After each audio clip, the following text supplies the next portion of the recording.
Barbara Proctor is a professional, registered parliamentarian with extensive experience in training leaders and serving as a meeting consultant and parliamentarian for international, national, state, and local organizations.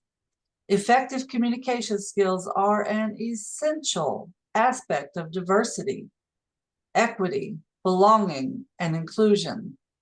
Let's welcome Barbara Proctor to find out more. Welcome, Barbara. Thank you, Debbie. Thank you for the introduction. And as Debbie mentioned, DEIB, diversity, equity, inclusion, and belonging. These are buzzwords that we've been hearing in the past year or two.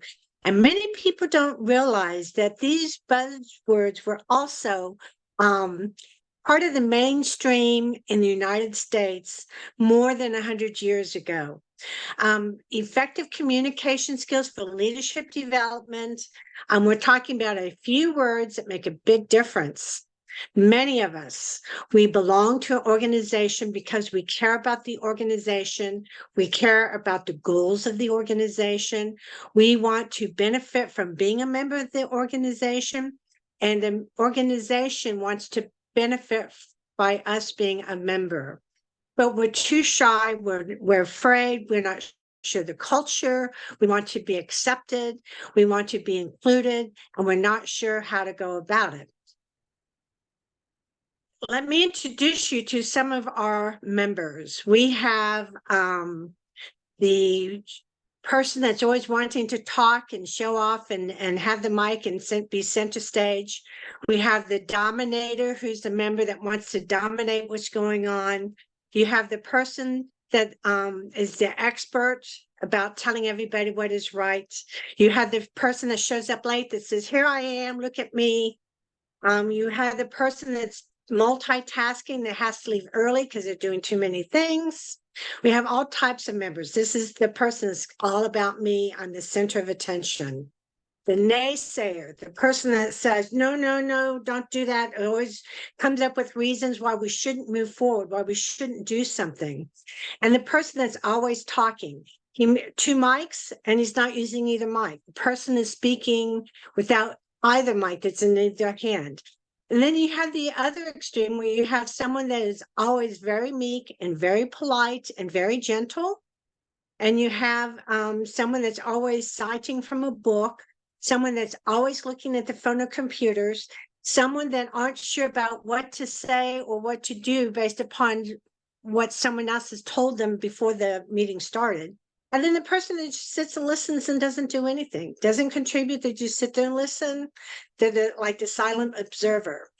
So it's easy when we talk about diversity to think of these characters as individuals that some of us might be able to identify with. But in reality, every one of these characters is inside each and every one of us. It depends upon the situation, what character is going to be coming out.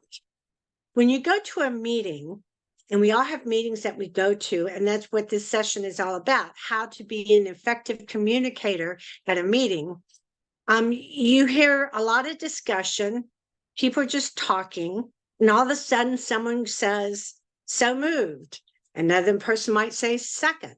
And then the chair says, those in favor say aye, motion adopted, and move on to the next item of business.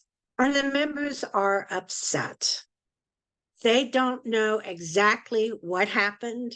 They don't know what was moved. They don't know what was decided. They didn't have a chance to speak and debate. They didn't have a chance to vote no. And the chair didn't announce the result. Just motion adopted. What motion? What did the motion say? What did we just do? So what I'm telling you today is a few words can make a big difference. As a member, if you want to speak, and yes, the hardest part sometimes in speaking as a member is actually standing up to say, hey, I want to be recognized. I want to speak. So you have to stand up. Like, here I am. And you say, Mr. Chairman, Madam Chairman, Mr. President, Madam President, whatever their title is, according to whatever your documents say. And then you have to wait to be recognized by the chair. The chair will say the chair recognizes this person.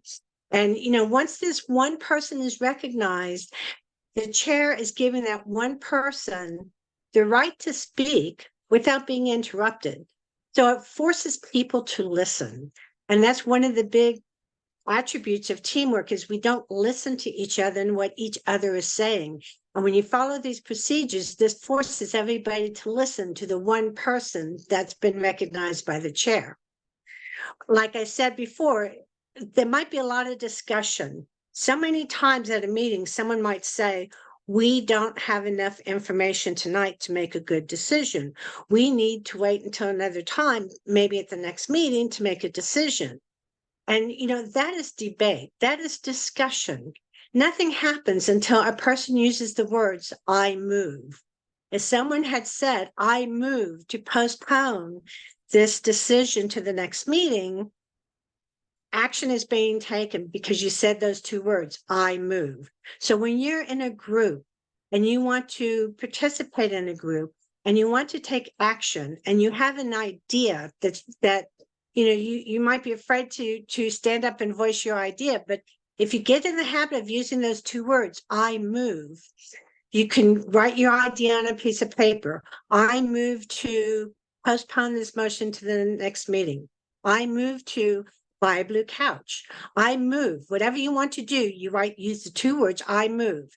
And when you use those two words, anything that was considered discussion or debate magically becomes action. Those two words, I move, means let's take action. Let's make a decision. Let's just not talk about it. Let's actually do something about it. So when you say those two words, I move, another person needs to say second. The reason you have a second is to show that at least two people want to take time during this meeting to make this to have discussion and make this decision. The second does not mean you favor the motion. It just means you want to take the time to consider the motion. It's very important to have a second so you don't waste the meeting time for all of the members. As soon as someone makes a motion by saying, I move to, we'll say buy a blue couch, another person seconds the motion, it's very important for the person presiding. So if you're the member, you use the words I move to, you do stand up, you wait till you're recognized, and then you make your motion, and then you sit down. The chair is going to repeat the motion so everybody knows what motion is being discussed. It is moved and seconded to buy a blue couch. Then they're going to ask for debate. Are you ready for the question? Or is there any debate? Okay, if you look in the first example, no motion was made, so you don't know what you're buying. There was a second, which is good. And then they took the vote without asking for debate. People want to have the opportunity to say, yes, I want to speak in favor of this motion, or I want to speak against the motion. When you are a member, it's important to contribute your ideas by making motions, and it's important as a member to your organization for you to participate in debate. Effective debate. What are the words to make it effective? Again, only a few words. You say, I speak in favor, or I speak against. When you say your position, I speak in favor, or I speak against, the thought that's going to go through people's heads is, why? They're not going to sit there and try and figure out which way you're speaking. They want to know why you're speaking in favor or why you're speaking against. So you move them along to start listening to what your reasons are. And after you give your reasons, you have to remind them how you want them to vote. I urge you to vote yes, or I urge you to vote no. So many times people are recognized to speak in debate, and they speak in debate, and they give excellent reasons. And people really agree with what they're saying, but by the time of the debate is over, people forget, were they speaking in favor? Do they want me to vote yes? Or do they want me to vote no? I forgot. I can't remember from what debate was. It was a great debate, but how am I supposed to vote? So at the end of your debate, remind the people how you want them to vote. the chair will ask, is there any further debate? The chair is supposed to alternate debate between the pros and the cons so that all the members can hear the good reasons and the bad reasons to help them make informed decisions. What is so wonderful about organizations is you can make a motion, you can speak against the motion in debate, you can vote against the motion in debate, but you're still a member of that organization. You're still a valued member of that organization. And the fact that you spoke up makes you more valuable than a member that would just sit there and not share any of their thoughts or ideas. Okay, when there's no further debate, it's very important as a person presiding to restate the motion that is going to be voted on before you take the vote. How the chair states the motion before the vote is taken is the motion that is being voted on. So if the motion was, I move to buy a blue couch, and the chair, based upon debate, either on purpose or by mistake, said the question is on the motion to buy a blue chair, those in favor say aye. Those opposed say no. The ayes have it. The motion is adopted. You just bought a blue chair. It doesn't matter how the person made the motion. What matters is how the motion is stated before the vote was taken. Sometimes, because of debate, the chair will change the wording of the motion. And that's okay as long as no one objects. So if you're okay with buying a blue chair instead of a blue couch based upon the debate, you don't have to say anything. But if you wanted to buy that blue couch, you have to say, I object, or point of order, or parliamentary inquiry. Madam President, could you restate the motion? I thought it was to buy a blue couch. And the chair could say, oh, my mistake. I'm sorry. It was moved to buy a blue couch, and then take a vote on that. If you wanted a blue chair, you'd have to actually make the motion to amend to strike out couch and insert chair. And after that amendment is adopted, then you would proceed. So you state the motion, you take the vote. Very important to take the negative vote. If you notice in the first example, they only took the affirmative vote. They didn't take the negative vote.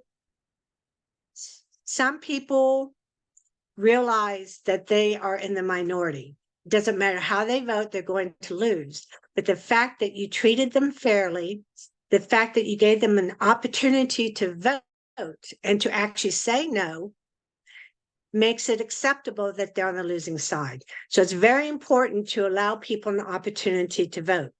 Do people have to vote? No. You have the right to vote, but you don't have to vote. If you choose not to vote, it's called an abstention. You abstain from voting. And that's okay. You have the right to abstain. And when you abstain, what you're saying is, it doesn't matter to me if we buy a blue couch or if we buy a blue chair. I agree with whatever the majority decide. It's not important to me.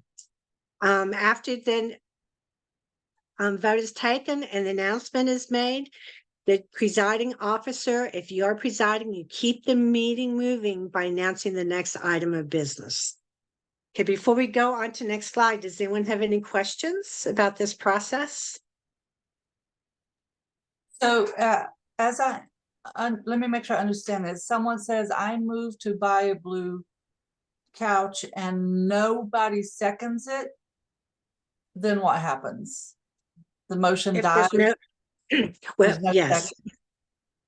Yeah, yes. The motion is not before this meeting for the lack of a second, is the way that the current wording is. People are trying to get away from dying, right? Oh.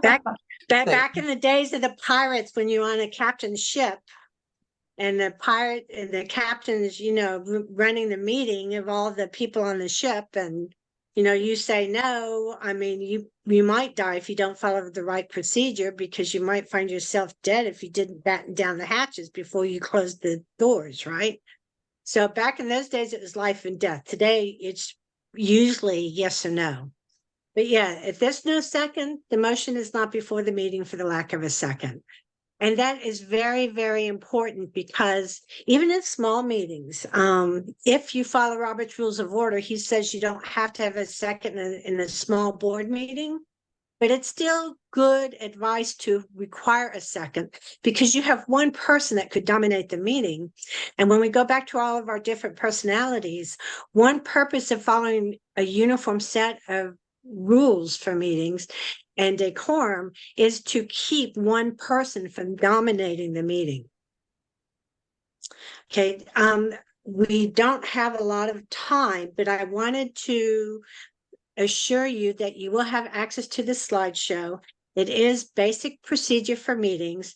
It is very valuable because it does take a diverse group of people from different backgrounds and allows them to communicate effectively at a meeting with minimal training in how to make a motion, the steps in handling emotion, and you listen to the person presiding because they will tell you what is being considered. Just consider one item at a time, and you listen to the one person that's recognized to speak at a time. When you have a meeting, it's very important to have an agenda, and it's important to follow the agenda. You call the meeting to order, and a lot of people find doing an agenda very complicated. But if you follow, it's called Mrs. Sun. It's minutes approval, reports of officers, special committee reports, special orders, unfinished business and general orders, new business. You have a program, any announcements, and you adjourn. That's your agenda. Once you have your agenda, it's good to have a script for your meeting. And there's a lot of words on this slide, but I wanted to give you all of these words because these are the only words you need on these two slides for participating in a meeting as a member, for being a leader, making motions and speaking in debate, for voting, and for presiding. You start the meeting on time. When you call the meeting to order, just say the meeting will come to order. And then the chair says the first item of business is approval of the minutes from the last meeting. Minutes were distributed. Are there any corrections? It's that easy. If there's corrections, you say there's been none, the minutes are approved as distributed. If you have corrections, you say, are there any further corrections? There be none, the minutes are approved as corrected. You don't have to waste time making a motion. You don't have to waste time taking a vote. It's very easy to use these few sentences. If members want to make a motion, it's okay. If they want to second it, it's okay. If they want to take a vote, it's okay. But you don't have to. If you want to expedite business at a meeting, you can use these few words to hurry the meeting along to get to the important things, because typically approving minutes is just a routine matter. Announce the next item of business is reports of officers, boards, standing committees. They report in the order they appear in the bylaws. Chair recognizes the treasurer to give treasurer's report. You stand, give the report. You ask, are there any questions concerning the report? There's no reason to adopt any reports. They're just for information only. The chair recognizes the name of chairman and membership committee to report. Again, you stand, you give the report. They ask for questions, you sit down. Basically, when you're speaking, you're supposed to stand up so people can see you and they can hear you. And when you're not speaking, you should be sitting down. Next item of business is special orders pursuant to the bylaws. At this meeting, we're supposed to have elections. And another, if you have a motion that was postponed to this meeting, you say the questions on the adoption of the motion to buy a blue couch that was postponed to this meeting. So these are the words that you use for presiding. It's all on one page. You print this out. You have a basic script. I take the time to write an individual script so that you recognize each officer for every committee that's going to report. If they don't have a report, you don't recognize them. But these are the basic words for conducting a meeting. And the reason we have this is it kind of establishes a new culture. Again, minimum training, minimum words, so that people from diverse backgrounds can come together and meet, and they don't get sidetracked with all of their presupposed innuendos from the different cultures and everything. It's like, yes, you have a culture. Yes, we respect your culture, but this meeting, if you want to speak, you rise, you wait till you recognize, and you make a motion using those 2 words. Does anyone have any questions or comments? Has a question. She has her hand raised. Go ahead. I somehow missed what B stands for in the DEIB. DEIB. Yeah, It stands for belonging. belonging. Thank you.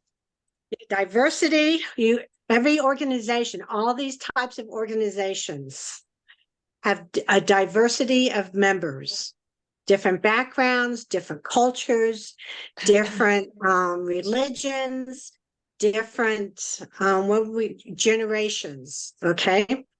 And when you come to a meeting, you have to have a way to communicate to where you're not offending somebody else. And so you come up with this, it's based upon Robert's Rules of Order. It's with these rabbits. I have to tell you, my rabbits were computer generated. But you have these basic rules. One motion is considered at a time. One person speaks at a time. If you want to make a motion, you have to say those 2 words, I move. If you don't say those 2 words, nothing's ever going to happen.